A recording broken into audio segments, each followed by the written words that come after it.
Hello, I'm Kylie Pentelow. Welcome to BBC News Now. 3 hours of fast-moving news, interviews and reaction. First, the Israeli military has rescued 2 of the hostages abducted by Hamas during a raid in the Gaza Strip. The release of the hostages was announced shortly after Israel carried out an intense aerial bombardment of the southern city of Rafah. Well, this was the scene after those Israeli strikes this morning. A spokesman for the Hamas-run health ministry says at least 67 Palestinians were killed. A doctor at a nearby hospital said it was unable to cope with the number of injured. Helicopters and boats were also involved in the attack. The 2 Israeli hostages, Fernando Marman and Louis Haas, seen here reunited with their families, are said to be in a good condition. It's thought to be only the second time Israel has carried out a successful military operation to rescue hostages. The Israeli Prime Minister Benjamin Netanyahu said only continued military pressure will free more hostages. Well, Israel's offensive in Rafah looks set to continue. Our international editor Jeremy Bowen examines whether this is to become the next battle zone in Gaza. Where will they take us? What will they do with us? Rafah is the most southerly town in Gaza. And it's the place where most of the population of Gaza has been fleeing to as the Israelis have advanced from the north. You can see the influx of people from these satellite pictures. Now, you can see the difference. All those little markings are tents. There are about 1.4 million people estimated to be in Rafah. That's 5 times its usual population. They thought they might be safer there, but now Israel says they're going to attack. We have instructed the army to prepare the operation in Rafah. The Israelis say moving in on Rafah is a military necessity in pursuit of what the Prime Minister calls total victory against Hamas. They want to get into those tunnels. We're going to get them 1 meter after another, 1 tunnel after another. And as well as that, they want to get more than 100 Israeli hostages back. So many people have ended up in Rafah because they've been pushed down from the north and there's nowhere else for them to go. They've reached the border. They're living in terrible conditions there, exhausted after 4 months of war. We hear that the Israelis are planning a military operation in the south.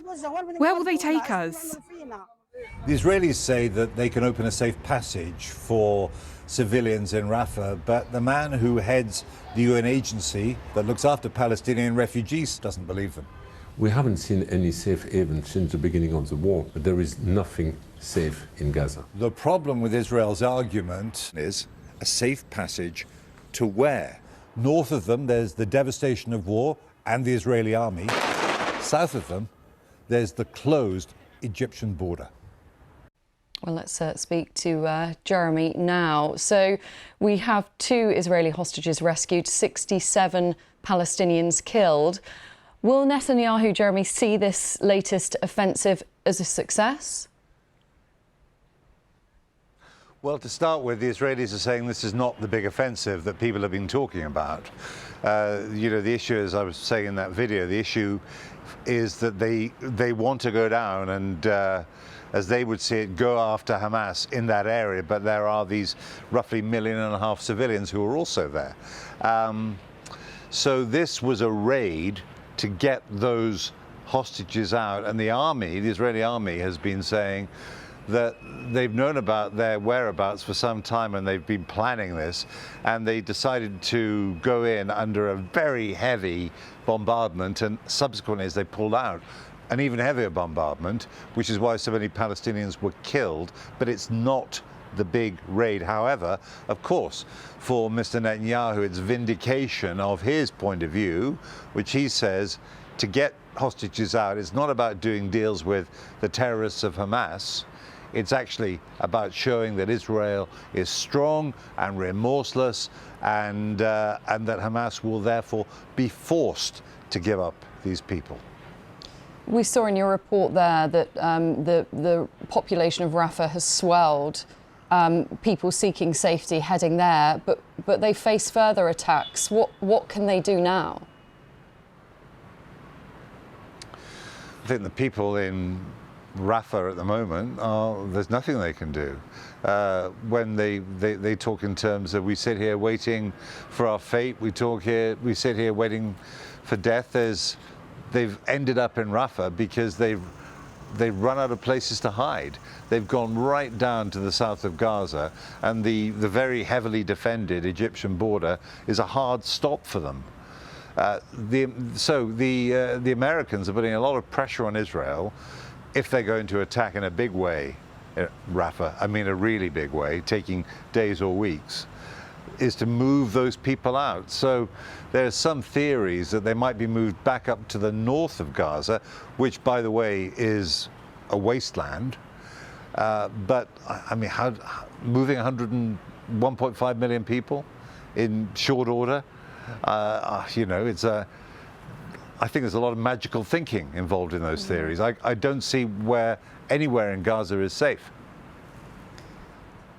What is the situation like that you're hearing from people in Rafah at the moment? We're going to be speaking to someone from UNICEF who's in Rafah, but is the situation as dire as we're hearing? I think it's desperate. I think it's absolutely desperate. These are people, don't forget, many of whom have lost everything. Their homes further north are in ruins. Many of them have lost members of their families, sometimes large numbers of people from their families. They haven't eaten properly in a long time, shortages of water, living out of doors. It is, you know, it's not like they're on a camping holiday there. They are going through massive trauma that is going to affect the way they think and look at life, I think, until the day that they die. OK, Jeremy Bowen, we'll leave it there for now. Thank you very much for joining us. Well, as we've been reporting, the Hamas-run health ministry says at least 67 people died in a barrage of Israeli airstrikes. This Palestinian described what happened during the Israeli bombardment. At approximately midnight, we heard the sounds of strong explosions, as if hell had opened up on the civilians. Look what happened. The Israelis claim that they freed hostages from this place, but we don't know what happened. We were sleeping in our homes and we don't know anything. We didn't see any hostages here, but we saw a helicopter landing. There was heavy shooting as if it was a very big battle. The world has turned into hell for the lives of civilians. Well, the UK's Foreign Secretary, Lord Cameron, has warned against a planned Israeli invasion of Rafah, which is providing refuge to more than half of Gaza's 2.3 million population. Well, we are very concerned about what is happening in Rafah because, let's be clear, the people there, many of them have moved 4, 5, 6 times before getting there.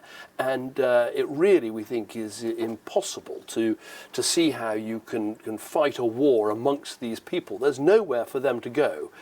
They can't go south into Egypt. They can't go north and back to their homes because many have been destroyed.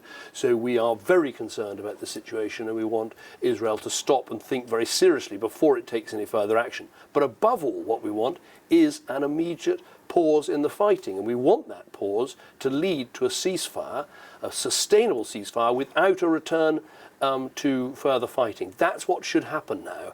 We need to get those hostages out, including the British nationals. We need to get the aid in. The best way to do that is stop the fighting now and turn that into a permanent, sustainable ceasefire. Lord Cameron there. Well, this bombardment follows Israel saying that 2 hostages held by Hamas have been rescued in that raid in Rafah in southern Gaza. Adan Bergen-Aro is a relative of the 2 hostages who were rescued. Well, let's hear from him after he was reunited with them at hospital. We were a bit shocked. We didn't know, we haven't expected it. We saw them. The heart was beating on 200 maybe more.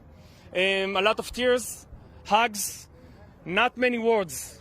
Just being together, surrounded by the family and surrounded by our beloved people that were without us for so long, more than 4 months. We were so happy to see them. I don't know what is the real situation that they are. Mentally, they look okay. Physically, they look okay. But I'm sure that, we're going to have ups and downs in the coming days or weeks. And we really hope for good, and we wish them good health. Was a relative of two of those hostages rescued there. Well, let's speak now to Hamish Young, who is the Senior Emergency Coordinator for UNICEF Gaza, and he joins me from Rafah. Thanks so much for your time. We do appreciate it here on BBC News. Can you tell me what it was like in Rafah last night? Thanks, Kylie. I think I can just verify what some of your previous speakers said. It was horrendous. The bombarding started around midnight, perhaps a bit before that, and it was relentless. Certainly nobody in Rafah got any sleep last night. The bombardment was all over Rafah. I believe some of it was a distraction from the actual operation that went on, so it was going on everywhere. Our building was shaking all night. Of course, we have the privilege to live in a good building. I can only imagine what it was like for people who are, the vast majority of whom are living in tents and makeshift shelters. It was horrendous. I think you've already been given the numbers. We've got the same, around 70 casualties, 14 residential buildings destroyed. But I think, if I can, Kylie, it's really important to get beyond those numbers because, in situations like this, we've become overwhelmed by the numbers and we've become somehow immune to them. This morning, when I got into this makeshift facility where we are now, this is the Coordinated Operations Centre, where the UN and NGOs work. One of my colleagues, a Palestinian colleague from one of the other organisations working here, was trying to relate what the story, what last night was like for him.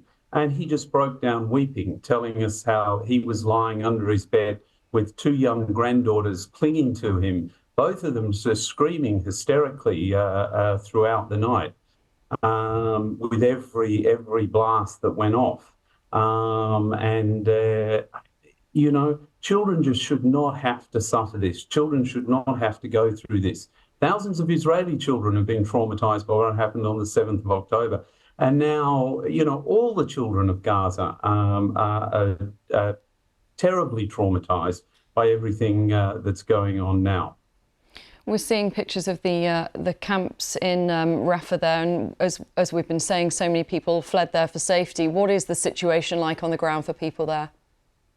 So the situation on the ground in Rafah is already catastrophic. I mean, I think people need to realise that it's not going to be made catastrophic by a full ground invasion. It already is catastrophic. There's barely enough food for everyone to eat. There's not enough water. There's not enough medical services or medicines. All children have been out of school since the beginning of October. There's massive overcrowding with hundreds of thousands of children and their families living in appalling conditions. Like I said, the lucky ones are in tents. Many are living in makeshift shelters. It's really cold here at night. I can't imagine what it's like, trying to take care of small children out there. There is relief coming in. Organisations like UNICEF and many other good organisations are doing their best. We've brought in hundreds of thousands of pieces of warm clothing, for example, for kids. Ourselves and WHO are bringing in medical supplies and vaccines. WHO and UNRWA, of course, are doing a lot. World Food Programme is bringing in a lot of food. But there are so many obstacles in the way. The security situation makes it very difficult to work. And there are many bureaucratic obstructions that are put in our way. There's limitations on the trucks, there's limitations on our movement, there are limitations at every step of the way that make it very difficult for the humanitarian organisations to work, make it difficult for us to reach and take care of children who are in dire need. Hamish Young from UNICEF there in Rafah for us. Thank you very much. Thanks, Kylie.